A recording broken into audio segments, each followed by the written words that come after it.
Olá, bom dia, boa tarde, boa noite. Não sei quando é que você está me assistindo, mas seja muito bem-vindo ao BMC Deal, o programa da BMC News focado aqui no macroeconômico, né? Na semana passada a gente recebeu o grande Lucas Araújo, lá da F-Invest, que contou um pouco sobre a estratégia deles em relação aos fundos imobiliários e o segundo semestre que está vindo. A gente também já recebeu grandes nomes aqui, né? O André Gordon, enfim, lá da GTI, que contou sobre o fundo GTI de Mônaco que estava fechando. E hoje eu tenho a honra de receber o grande Daniel Martins, lá da Geo Capital, que vai falar um pouco aí sobre os ativos globais, essa procura dos brasileiros pelos ativos globais e tudo que está rondando aí esse dólar, né, que parece que vai subir, depois cai, enfim, tudo aqui a gente vai acompanhar no programa de hoje. Eu vou, inclusive, chamá-lo, então prepare aí seu vinho, sua pipoca, enfim, sente-se no sofá, que a gente vai bater esse papo bem bacana, já vou chamá-lo aqui. Tudo bom, Daniel? Tudo ótimo, Rafael. Obrigado pelo convite, prazer estar aqui.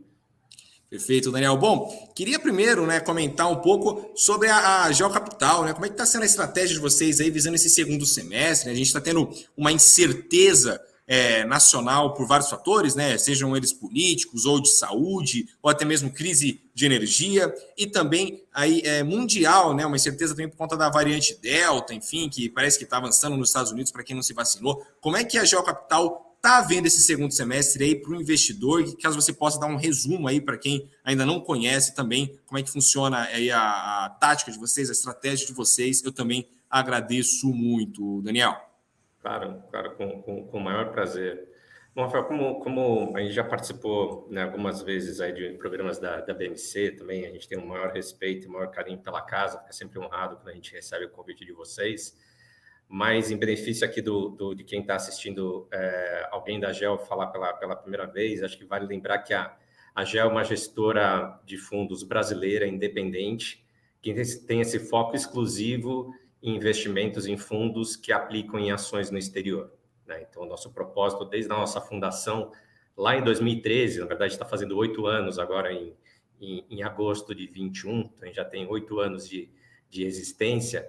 A gente tem buscado trazer essa bandeira da importância para o investidor, e aqui eu estou falando investidor de qualquer tamanho, do maior ao menor, sobre diversificar seus investimentos, né? E como trazer ativos que são negociados no exterior para o portfólio dos brasileiros acaba contribuindo com essa agenda, né? Eu brinco que se a gente for olhar para o nosso salário, né, para nossas despesas, né, de um brasileiro, a verdade é que nossas despesas já são globais há muito tempo, né? Quando qualquer brasileiro que usa tênis Nike, vai para a Disney, tem um iPhone e bebe Coca-Cola, poxa, as despesas já são globais, né? Mas demorou um pouquinho para que os investimentos também seguissem essa toada e começasse também a encontrar nos seus próprios investimentos aquelas empresas que nós mesmos escolhemos como consumidores, né? Como vencedores. E nos orgulha muito ter sido ser uma dessas gestoras que, com essa bandeira de diversificação, há 8 anos, com relativo sucesso, né? Com bastante sucesso. Olhando para o mais específico sobre esse segundo semestre, né? Realmente você trouxe aí várias questões que são importantes em termos de volatilidade e riscos que aparecem para o investidor, que é verdade também no Brasil, mas também é verdade para quem olha lá para fora. Eu sempre lembro de uma frase do Howard Marks, que na verdade, é muito difícil saber para onde o mercado vai, né? E o Howard Marks disse muitas vezes que, dado que a gente não sabe para onde o mercado vai, apesar da gente não saber para onde o mercado vai, a gente pode saber de onde ele veio e onde a gente está, e com isso se preparar, né? Então, eu voltaria até um pouco um ano e meio, para a gente poder entender esse movimento, essa movimentação que aconteceu nas bolsas globais, até para entender qual que é o ponto que a gente se encontra agora, né? A gente veio de 2019, que foi um ano muito forte, né, para as bolsas como um todo, tanto aqui no Brasil quanto lá fora. Só ordem de grandeza lá fora, em 2019, os principais índices, e a gente não foi diferente, eles subiram cerca de 30%, 35% em dólar, então foi um ano muito forte. 2020 começou bastante forte também, mais ou menos na mesma toada que tinha terminado 2019, e aí veio o Covid, né? Claro que com o Covid veio toda uma maior preocupação de como com liquidez, com a saúde financeira das empresas, e isso foi meio atuada do segundo trimestre do ano passado, por assim dizer. Estávamos todos em algum tipo de lockdown, algum tipo de restrição, né, de consumo, de ir e vir, e do nosso próprio meio de vida, mas a partir do final do primeiro semestre do ano passado, a gente pôde ver um retorno do mercado, principalmente por aqueles setores que se beneficiaram, entre aspas, com a pandemia. Né? Pensa no setor de tecnologia, pensa naqueles setores que não era estava cada um na sua casa, usando cada vez mais Google, cada vez mais Zoom, então cada vez mais Netflix, e não estava indo para o parque da Disney, não estava indo para o restaurante, não estava consumindo uma bebida alcoólica num bar. Então, realmente se percebeu que determinados setores que tinham sido pouco ou menos impactados durante a crise, teve um retorno muito forte, que foi o que acabou puxando o S&P, os principais índices, principais mercados, durante boa parte do ano passado. No final do ano passado, né, e isso é verdade também um pouco do primeiro semestre desse ano, muitos daqueles setores que tinham ficado para trás começaram a voltar. Né? Vacinas foram desenvolvidas, vacinas começaram a ser aplicadas, e algum ensaio, uma volta a alguma normalidade começou a ser precificada naqueles ativos que tinham sido muito afetados pela pandemia. Né? E isso, por muitas vezes, a gente acaba acompanhando subgrupos dos índices, né? Entre aquelas empresas nos índices que têm um perfil mais de crescimento, de growth, né? Elas geram menos caixa no curto prazo, porque elas reinvestem muito, objetivando um crescimento no longo prazo, e aquelas que são mais velho, né? Aquelas que são mais baseadas em geração de caixa atual, existe um certo crescimento, mas não tão grande quanto o primeiro grupo. E já no final do ano passado, e essa foi muito da tônica nesse primeiro semestre, por isso que acho que tomei a liberdade de fazer um pouco, recapitular um pouco esses últimos 2 anos, a gente vê que o mercado chama de rotation, né, onde muitos investidores começam a sair ou diminuir as posições em empresas mais tidas como growth, até porque eles percebem que os próximos 2, 3 anos vai acontecer mais uma volta à normalidade do que foi, na verdade, nos últimos 2 anos. Verdade que muitos desses ativos acabaram ficando mais caros, então eles acabam vendendo um pouco desses ativos para comprar aqueles que tinham ficado mais para trás, apostando, inclusive, numa volta à normalidade em algum grau. Né? Não estou nem querendo advogar que nesse ano, no começo do ano que vem, já vai estar igual estávamos antes da pandemia, mas na margem você começa a ver resultados, há uma volta à normalidade, enfim, mesmo aqui no Brasil, né? Aqui em São Paulo já teremos todos vacinados, todos os adultos vacinados até esse final de semana, pelo menos uma primeira dose, então você começa a ter certas notícias positivas, o que não era verdade ainda no ano passado. Então, tudo isso, essa dinâmica toda, fez com que o mercado continuasse batendo recordes de máxima, né, desde o ano passado, por motivos diferentes. Né? Então, no primeiro momento, foram puxadas aquelas empresas mais de tecnologia, mais de crescimento. Agora, são outras empresas que ficaram mais para trás, que têm puxado essas máximas históricas, até chegar ao ponto onde nós estamos. Né? Quando a gente olha agora para a perspectiva dos próximos meses e poucos anos, acho muito do que se fala é dessa continuação desse movimento. Ainda existem muitos setores que ficaram muito machucados com a crise, né, com a pandemia. Quando a gente compara determinados índices e determinados KPIs e dados setores, somente aqueles ligados a viagem, então pega uma empresa de hotel, empresa de companhia aérea, todas aquelas que estão na cadeia de viagem, de turismo, ou mesmo de consumos fora de casa, né, restaurantes, e aí não estou querendo nem dizer que restaurante é um setor que a gente olha, mas a gente olha muito muito setor de bebidas, que depende dos restaurantes, dos bares estar abertos, para eles voltarem nos níveis de vendas que eles tinham anteriormente. A gente percebe que tem ainda muita oportunidade para ser capturada nesse sentido, porque eles realmente, tais empresas, tais setores, estão em níveis bem abaixo, em alguns casos, dos níveis pré-pandemia.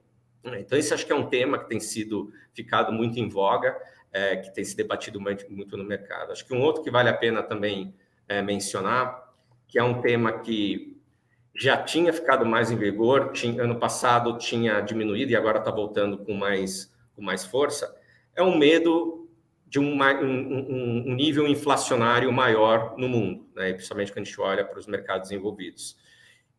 Por que isso acontece? Porque ano passado você teve uma injeção de liquidez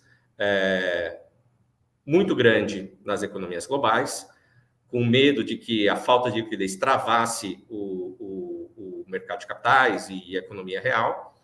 E essa liquidez está aí agora, né? Então, muito dessa, diferentemente até do que aconteceu na crise de 2008, muito dessa liquidez injetada não foram para os bancos, mas foram para os bolsos das pessoas, né? Que num primeiro momento, até pelo medo de se vão perder um emprego, se ia demorar para conseguir um novo emprego, né? A gente ainda está em níveis altos de desemprego, tanto aqui no Brasil quanto lá fora. Eles não consumiram, eles guardaram esse dinheiro. Conforme as coisas vão melhorando, acho que existe uma propensão de começar a consumir. E um pouco da pressão inflacionária também acaba vindo daqui.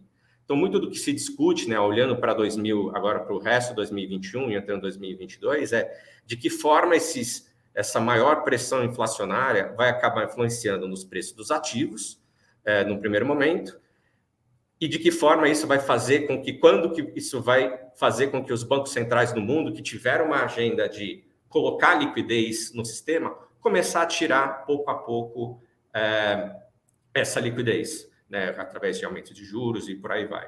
Não acho que é algo que deva acontecer esse ano ainda, se falasse muito no final de 2022, começo de 2023, somente lá fora, mas o mercado antecipa, né? Então, acho que quando a gente pensa em investimento, a gente sempre tem que se preocupar não só com o que deve acontecer, mas quando o mercado deve começar a antecipar esses eventos. Então, só um panorama geral para dizer que a gente tem ainda... Certamente teremos muitas emoções aí ao longo do final de 2021 e entrando no ano que vem também. Perfeito, então, Daniel. Bom, eu gostei muito, né? Inclusive, esse panorama, eu fui aqui até fazer uma retrospectiva aqui com a minha cabeça. Eu pensei, nossa, a gente passou por março, abril, maio. Eu lembrei quando a gente não tinha nem previsão do que era esse vírus, né? Né? Muito menos de quando a gente sairia dele, se ia ter vacina, se não ia ter, se a gente ia morrer também, né? Enfim, era o pânico. Eu lembro que, inclusive, acabou o papel higiênico no supermercado. Eu lembro que tem uma hora que acabou o papel higiênico. Eu falei, meu Deus do céu, a gente está lascado. Mas, enfim, a gente, né, infelizmente, enfim, foi uma pandemia horrorosa aí, tanto socialmente quanto na economia, mas a gente está agora passando por ela, né? A gente está saindo dela, a gente está numa recuperação aí, tentando recuperar. E aí eu queria te perguntar sobre, nesse segundo trimestre, desculpa, como é que vocês performaram aí nos fundos da Geocapital? Vale lembrar, né? A Geocapital é a primeira gestora, né? É a única gestora, inclusive, focada 100% em fundos do exterior, né? Focada em ações no exterior, né? Foi a primeira, aí, se não me engano, até a única, né? Focada 100% nisso, enfim, aí com mais de 2.800 clientes. Eu até tenho que dar uma olhada depois lá no briefing, mas é bastante impressionante os resultados, né, da Geocapital, enfim, e os dados dela, né? Inclusive você foi um dos fundadores, né? E eu queria te perguntar sobre a performance do fundo, né, dos fundos nesse segundo trimestre e também como é que tem sido como é que está a sua cabeça em relação a quando você fundou a Geocapital, como é que você tem visto a evolução, né, se esse baque da pandemia afetou, né? Porque a gente está vendo muita gestora ter medo aí por conta da pandemia, né, ter quebrado, muita empresa quebrou, a economia, né, realmente assim, desde o micro até o macro, todo mundo acabou tomando muita porrada por conta da pandemia. Eu quero saber como é que a Geocapital ela vem se desenvolvendo aí nesse ambiente tão difícil também aí que foi aí 2020, 2021, Daniel. Claro, com o maior prazer. Primeiro, em relação ao resultado, até tomar liberdade de falar um pouquinho de como tem sido o ano, né, para a gente. A gente tem fundos distribuídos nos principais bancos, principais plataformas, tanto em versões redeadas quanto não redeadas, né, para o câmbio. Né, o que a gente tem aqui desenvolvido ao longo desses últimos 8 anos é um processo de investimento que busca encontrar os melhores modelos de negócio no mundo e trazer isso para os brasileiros, né? Então, a gente tem um processo de investimento muito focado em qualidade do modelo de negócio, é através dessa metodologia que a gente criou nos últimos 8 anos que o nosso portfólio ele acaba sendo montado, e a gente vai para o mercado oferecendo tanto essa possibilidade de investir estando ou não redeado. A gente deixa a critério do investidor se ele quer acessar a nossa estratégia, também tendo exposição ao dólar ou não, né? A gente não opera dólar, o ganho ou perda cambial é um pass-through nos nossos fundos.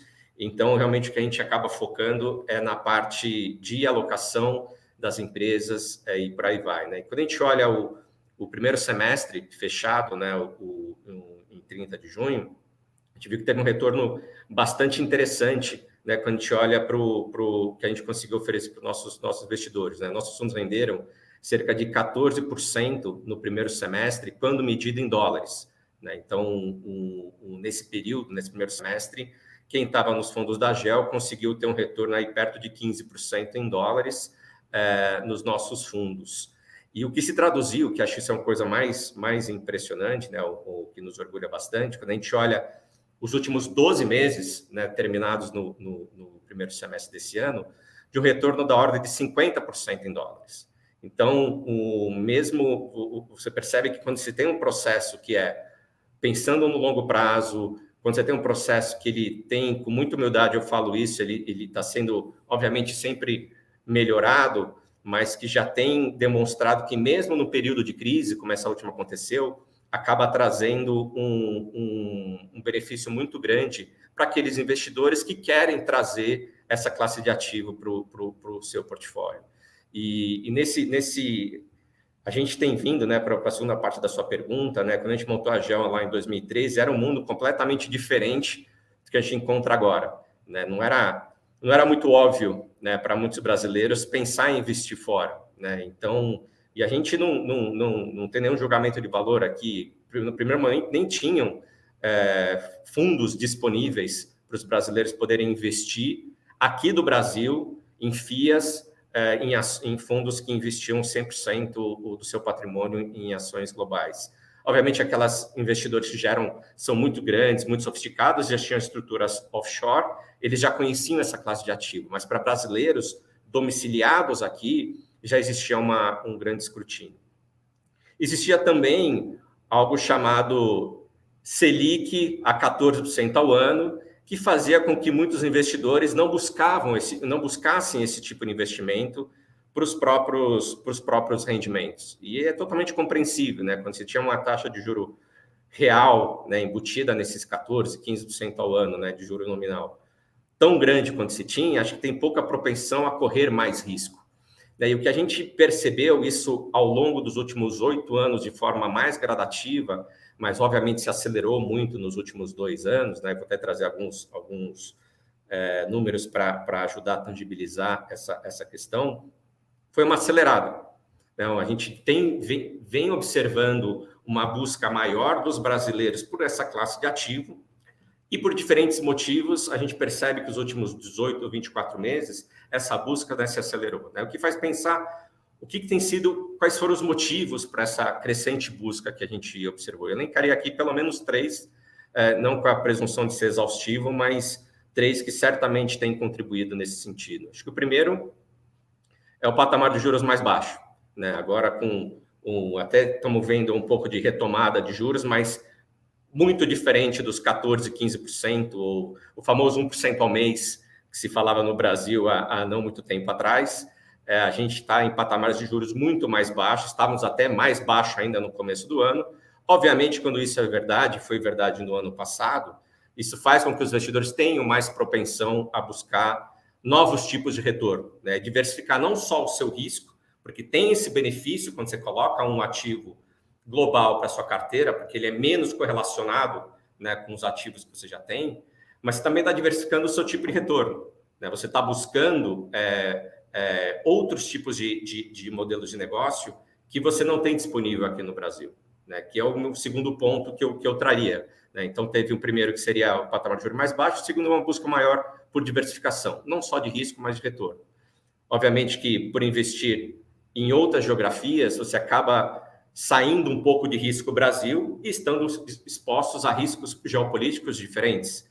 Riscos que o mercado até te precifica, ou te rentabiliza para você correr, né? Então, por vezes, a gente percebe que essa movimentação acabou ajudando nesse sentido. E um terceiro ponto que eu traria é uma mudança regulatória mais favorável, né? A gente, até ano passado, precisava ser investidor qualificado para investir em BDR, desde o ano passado não mais.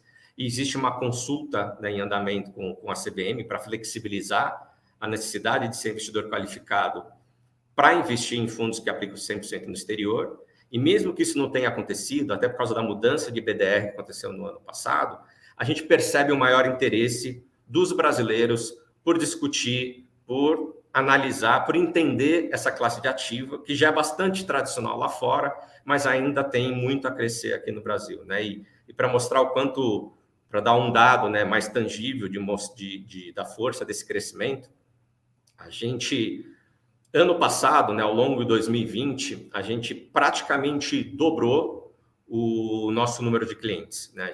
Do que a gente começou em 2020, porque a gente terminou com praticamente 2 vezes mais clientes do que a gente tinha no começo de 2020. Já em 2021, a gente está agora entrando no 8º mês, a gente praticamente dobrou o nosso, como a gente tinha virado o ano. Estamos chegando perto de 3 mil clientes, né? A gente terminou o ano passado com 1.500, estamos chegando perto de 3 mil clientes. Nas nossas estimativas aqui, não tem porquê, a gente enxerga muita probabilidade de a gente terminar esse ano com algo entre 4.500 e 5 mil clientes, ou seja, embutido aí nesse crescimento, a gente estaria triplicando o número de clientes em apenas um ano, o que demonstra aí muito desse momento, né, de maior interesse por ativo no exterior, que a indústria inteira tem percebido, e a Geocapital não tem sido diferente. Perfeito, Daniel. Bom, agora eu queria puxar o assunto para um outro negócio, né? A Geocapital tem um programa de doações, né? O GeoMatch, né? Que inclusive eu já tinha acompanhado ele no ano passado, que tinha beneficiado acho que mais de 20 entidades. Você até pode me ajudar nesse número aí. Mas eu queria que você me falasse um pouco o que é o GeoMatch, o que ele consiste e para onde é que ele vai, né? Se ele vai ser só um programa de doações aí para a pandemia, né? Se vai arrumar só na pandemia, né? Porque ele começou ali em 2020, salvo engano, ou se ele vai continuar aí para sempre, se é uma vertente da Geocapital que vocês querem trazer aí para o mercado, né? Esse mercado que cada vez mais tem se preocupado com as causas humanitárias, né? Apesar de que, obviamente, a gente sempre vai ter um caso horroroso, né, contra as causas humanitárias, mas a gente tem hoje, por exemplo, o índice ESG aí dominando o mercado, né? E a geração mais jovem, eu digo para eu mesmo, a gente começa a pensar muito sobre a qualidade daquela empresa, sabe? Como é que está indo em relação ao mundo, se está ajudando a sociedade, se não está, se a gente está investindo em algo que vai melhorar o mundo a longo prazo, ou se vai, né, enfim, queimar tudo a curto prazo e só para fazer dinheiro rápido. Enfim, eu queria que você contasse um pouco sobre o GeoMatch aí para a gente conseguir finalizar aqui a nossa conversa, Daniel. Claro, com o maior prazer. Essa, na verdade, é uma iniciativa, né? Esse guarda-chuva, esse tema ESG, ele é um tema antigo, mas ganhou muito em voga, principalmente a partir do ano passado, né? Principalmente aqui no Brasil.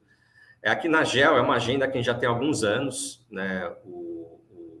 Esse tema, mas que nunca tinha sido tratado de forma muito estruturada, né? Acho que o ponto de governança, sim, acho que isso é comum para muitas gestoras, né? Talvez esse seja o ponto onde todos os investidores sempre tiveram uma maior preocupação, até por preservar direitos patrimoniais da classe de ação que estava sendo investido, mas o G sempre foi muito bem gerido ou precificado ou cuidado pelos investidores, o E e o S nem tanto, né?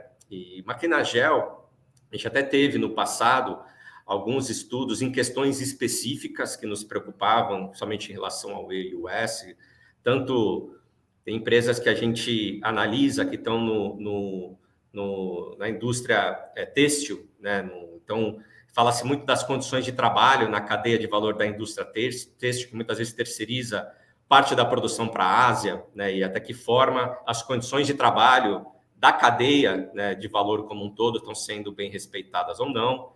Temos empresas que a gente acompanha e já investimos em empresas como a Nike, Zara, que nas nossas diligências sempre foram pontos que a gente prestou muita atenção. Um outro exemplo também que, pensando pela história da GEL, Uma posição que a gente carregou durante muito tempo foi a Tiffany, né, que acabou depois sendo vendida para a Louis Vuitton. E tem sempre essas questões da onde que os diamantes que são vendidos para essas empresas estão vindo. Será que eles estão sendo usados para financiar ditaduras na África? Ou existe uma certa preocupação da origem, né, do diamante?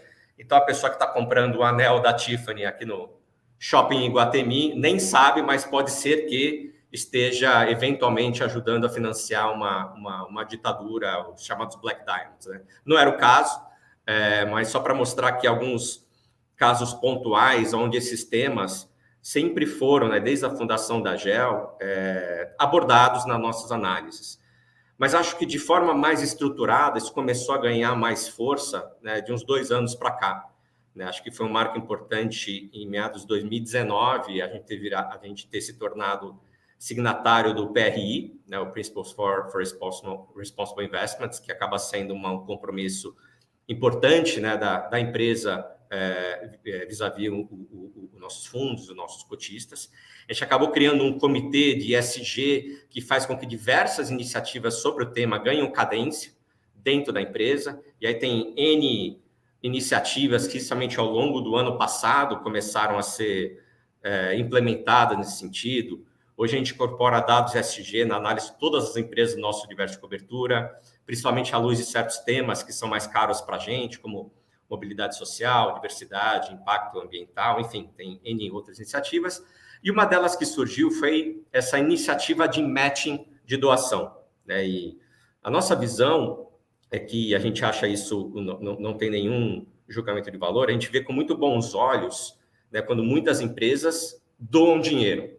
E isso traz realmente um impacto super positivo para a sociedade. Mas o que eu queria fazer é que a GEL não só doasse dinheiro, mas também ajudasse a embutir na sociedade civil uma cultura de doação, que, verdade seja dita, ainda é muito incipiente no Brasil.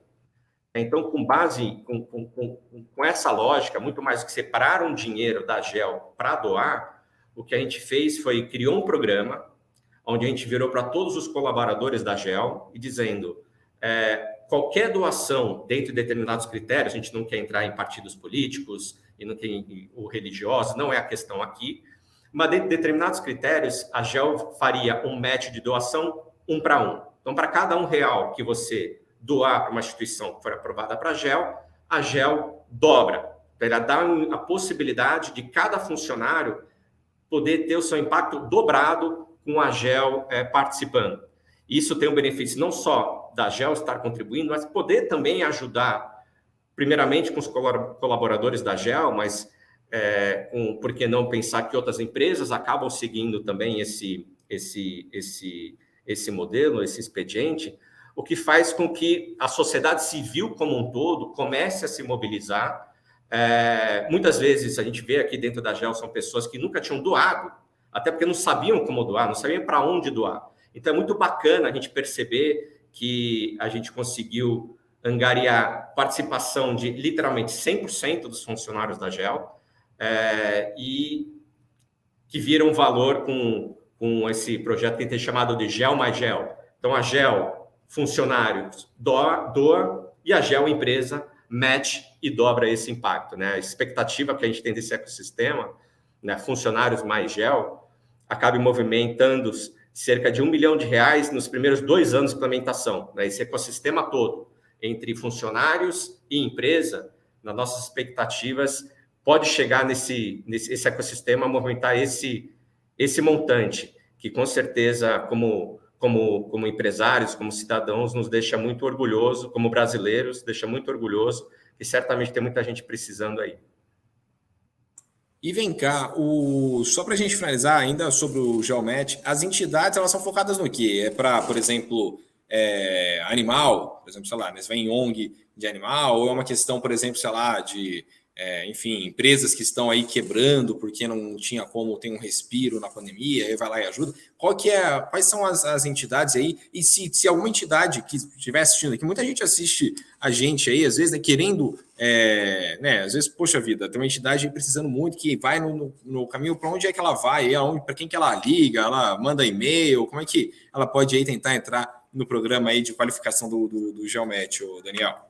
Claro, assim, a gente nesse primeiro ano acabou deixando mais livre a participação, o tema da objeto, né, da ajuda, até porque a gente queria angariar, a gente queria chamar as pessoas para participar, né? Se a gente fosse muito focado num determinado tema, talvez não pegasse o tema que realmente afetasse aí o coração de todos nós, todos os 30 funcionários que trabalham na GEL. Então, a gente deixou, obviamente, com determinados limites, como os 2 exemplos que eu coloquei, o mais abrangente possível. Mas, internamente, a gente tem discutido que tem basicamente 3 temas que a gente tem considerado como grupo, né, mais caros. Não são exaustivos, mas são temas que são mais caros para a GEL. Quais são? Mobilidade social, diversidade e impacto ambiental. Então, a gente acabou recebendo desde solicitações de matching de doação para programas de bolsa, focados em pessoas de baixa renda, como também iniciativas que buscavam uma maior diversidade, né, trazer oportunidade para grupos subrepresentados na nossa sociedade, seja em escola, seja profissionalmente, ou então mesmo empresas ONGs mais voltadas para o impacto ambiental. Tá? No primeiro momento, foram, na verdade, os funcionários que escolheram, né, essas entidades, não foi a GEL que impôs. Acho que isso traz também um sentimento de ownership, mas deixo aqui um contato também, a gente está toda hora refrescando esse grupo de empresas que foram aprovadas. O nome do programa é GEL mais GEL, GEL, escrito mais GEL, @gelcapital.com.br. Esse e-mail acaba caindo para um comitê de doação do qual eu faço parte, que a gente recebe, vez ou outra, interesses de ONGs querendo apresentar o trabalho. Então, pode ser que, num contato como esse, a gente coloca aqui no nosso grupo interno de GEL Capital, seja a gente como gestora, seja algum funcionário, possa se interessar em ajudar essa empresa em específico, e vai ser de uma grande honra também poder contribuir para esse portfólio de empresas, para usar aí a analogia, né, do fundo, de empresas que estão também recebendo doações dos nossos funcionários e que a gestora tem acompanhado. Perfeito, então, aí está feito o convite aí para as entidades, aí muito legal esse programa da GEL, parabéns aí pela iniciativa, viu, Daniel? Bem legal mesmo, que seja aí um início aí de uma cultura das empresas aí de incentivar cada vez mais aí, porque doação não tem lado político, não tem lado religioso, né? Tem apenas querer ajudar o outro. Isso é importantíssimo, não só numa pandemia, mas em todo momento. Afinal, a gente está num sistema que é desigual e a gente vai precisar ajudar o outro, não é possível, né? E uma mão sempre, né, tem que segurar a outra aí, né? Enfim. Daniel, muito obrigado pela sua participação, viu, no BMC Deal. Foi uma honra recebê-lo aqui. Fique à vontade para aparecer quando quiser. Quando tiver novidade aí da GEL Capital, pode aparecer. Quando quiser falar de novo do Geomet, também pode aparecer. Fica sempre muito à vontade, não só aqui no BMC Deal, como toda a programação da BMC, tá certo? Tá certo, Rafael. Eu te agradeço muito o convite. É muito bacana participar desse formato. Estamos sempre à disposição. Perfeito, então, Daniel. Muito obrigado, viu? Um abraço.